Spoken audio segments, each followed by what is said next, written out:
If you've driven on a highway, go read The Power Broker now. If you've visited a park or a beach that's been created in the 20th century or later, read the damn Power Broker now!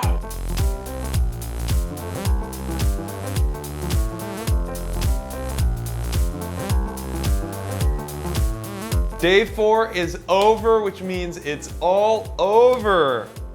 So today I went into book ReviewTube, or as it is actually called, not just by me, BookTube. BookTube is a fucking thing. Every community exists and it's way bigger than you thought. That's what the internet is. Let's dive right in here. Commentary Review YouTube. These look like the higher intelligence vloggers. It by Stephen King. Emma Books. Feels like a female-dominated space. BookTube is fucking huge, and I actually watched a video this morning that made me lol. There's this Paperback Dreams, I believe is the name of the YouTube channel. This is a video that you clicked on by your own will and choice. Welcome to it. Wow, she's awesome. This fucking rules. My butthole clenched. Thank you. What should I do? This is incredible. Oh God, and then I found this video. Ooh.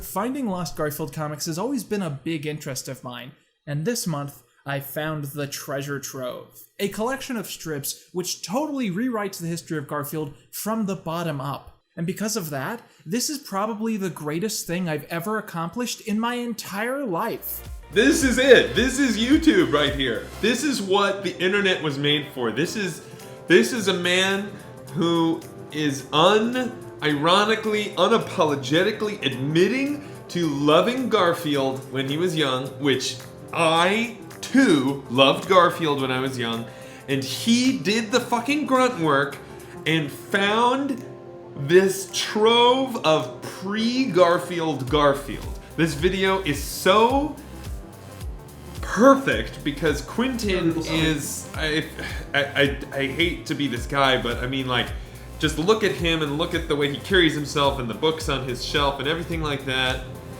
He is very, very himself. And I love it. At this time in internet culture, like, Garfield is entering like Shrek level irony, and here was a man who paid lip service to none of that and was all like, I love Garfield. It was just like exactly what I wanted today to be about. NormNet wrapped up on Christmas Day 1975, and Garfield didn't start publication until June 1978. Call me Marty McFly, because I've screwed up this timeline pretty badly. Then I saw another video that I was extremely there for by a pretty popular commentary review guy. Is there a unified idea that we can say the MCU is about? I think that this is the part of YouTube that I particularly identify with the most, the one where somebody like really just digs the fuck into something. And this is a guy who's similar to me, just shooting in his apartment with a shitty webcam, and he's got tens of thousands of views because he's bringing up really cool points. Yet still, we can cheer. I came into today expecting review/commentary YouTube to be very highly produced. They're very vloggy. BookTube is very vloggy.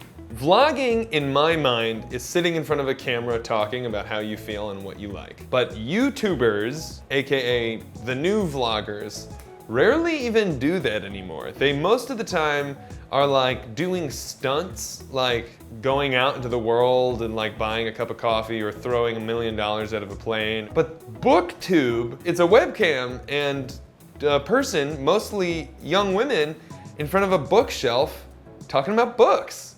And they don't even add graphics. I was into it, because when you are looking for a critic, you're looking for a sense of taste that you agree with. That's all that it takes to be a good critic, because everybody's a critic. You know, that's an idiom, whatever. And so BookTube was a real fun hole for me to go down, because it was like exactly what YouTube does best. Now, obviously, there are limitations in both books and movies, and often the book is better. Nerds.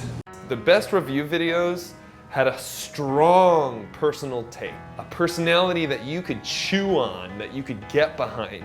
Because, as I said yesterday, what is best is watching somebody who's passionate about something. That's what's the most entertaining thing in the world. So what I did today was I created Mark Reviews. I have a thing that I am really passionate about, and that is this book series. And I'm not even kidding, this might be 20 pounds. This is The Years of Lyndon Johnson by Robert Caro. You need to read these books that you've probably never heard of about a president you probably don't really care about right now, so you can understand how the government works, how it has worked, and how it probably will continue to work for the rest of its existence. Today, I was afraid would be a failure because today is the one kind of put the highest stakes on. I wanted to make a video that I actually cared about. My real hang up here is how scripted is this, and I guess it's an outline. It's an outline essay. Okay, I'm gonna start writing. My outline was 5 pages. It's a 5-page outline. That's not an outline. Oh God, I got a little carried away. There's a lot I have to say, and my cat is, you know, I took a break and then she started going crazy, and so I started going crazy. I'm in like a weird mood. Maybe not a weird mood, but you could hear her. She's playing with her toy right now, and she's meowing every now and then to be like, yo, where'd you go? We were playing. I filmed the first bullet point, took me 20 minutes. So then I got on with it. Okay, so I just recorded about an hour of me ranting and raving about how much I love this book series. I didn't even really read excerpts from the book or show pictures or anything. I really just like went crazy, and I'm sweating. You see that? See how fucking crazy I went? And so I edited it together and I uploaded it literally moments before you got here. And that's it right here. It's called You Need to Read The Years of Lyndon Johnson Right Now. Oh, I'm bursting. There's so much energy here. God, I've been recording for 45 minutes. I don't know if it's the stress or the sleep deprivation of this week. I certainly have been extra stressed out. My body is showing signs of extra stress that I don't need to get into.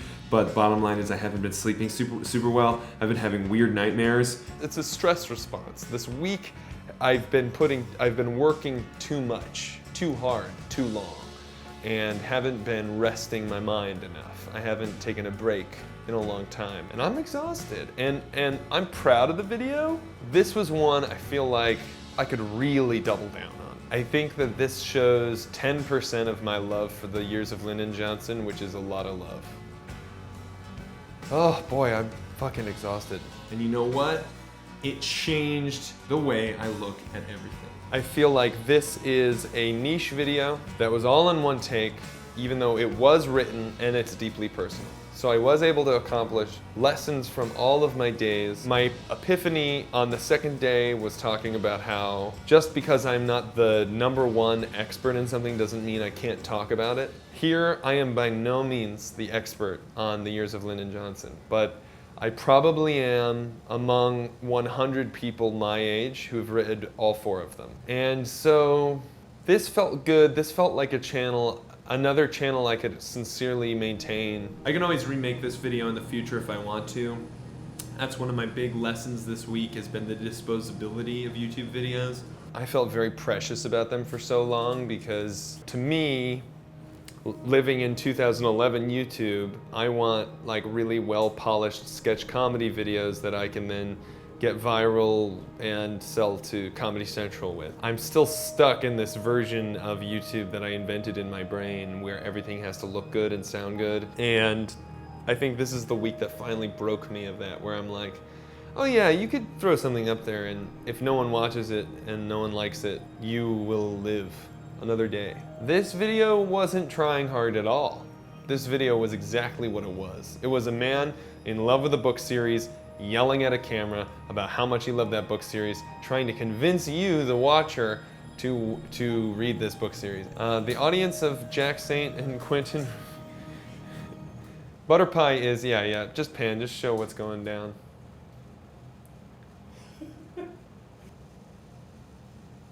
Oh. She's gonna go for it one more time. Oh, and now we are on the thing that definitely can't support her. Let's take it on home, baby. I was challenged to be extremely on YouTube in a week, and my original thought on how I would do this would be watching a lot. Try to visit the different genres of video, try to use the different features of YouTube, probably live stream some stuff. Instead, you and I went down this very different path that I think got me more extremely on YouTube than I ever could have gotten the other way, because creating is such a big part of being on YouTube. It really felt like I was in a playground this week, but an exhausting one. It was fun. This is dangerous. How do I feel about YouTube as a platform in this landscape today? The conversation about extremism and harassment aside, over the years it's gotten harder and harder to get views. I wonder how I feel about that. I don't know. It's just a different time. There's billions of people on the platform now, you know? If you can think of it, there's a community for it online and it's way bigger than you think. And on YouTube, that idea is exemplified. And I think that rules. I also like that there's no barrier to entry. You can just fucking throw whatever you want on that platform. No one's telling you, no one's giving you notes unless you go out and ask for them. So I like it. It's interesting. It's hard to govern. One of the reasons it's so great is also one of the reasons it's so awful. I don't know where I read this, but it was in college and it made an incredible impression upon me. That innovation is the bridge of two separate disciplines. And so as early as 2009, I knew that my career would be built on a combination of technology and comedy. And I just didn't know what that looked like at the time. West Side Story is a musical that's spectacular because it brought together one of the greatest stories in the English language with one of the greatest composers in America, with one of the greatest choreographers in America, and then an excellent cast on Broadway. But you see, very different worlds collided and created something beautiful. Similarly, I think I have a lot to learn by exploring different worlds, picking up my favorite pieces of them and putting them in my little toolbox so that I can use those tools in my own videos. So the way I'm going to use YouTube in the future is the way I've been learning about the internet, is that there are good people everywhere. You gotta find them, but they're there and they're doing cool stuff. This project has been a success, and I feel that could I continue to be extremely on YouTube? Could we do this again? Could we do another couple of genres? Absolutely. So if there's a genre of YouTube you want me to do this for, let me know in the comments, because that's important to me. I will give it an earnest look and think about it. All the YouTube kids are doing a fun, wacky sign-offs now, so what's your fun, wacky sign-off? Oh, okay. I'm gonna do the fun, wacky sign-off I did for my vlogging channel because it really made me laugh. As always, I wanna thank you for watching my video. I think you deserve a Class A clap.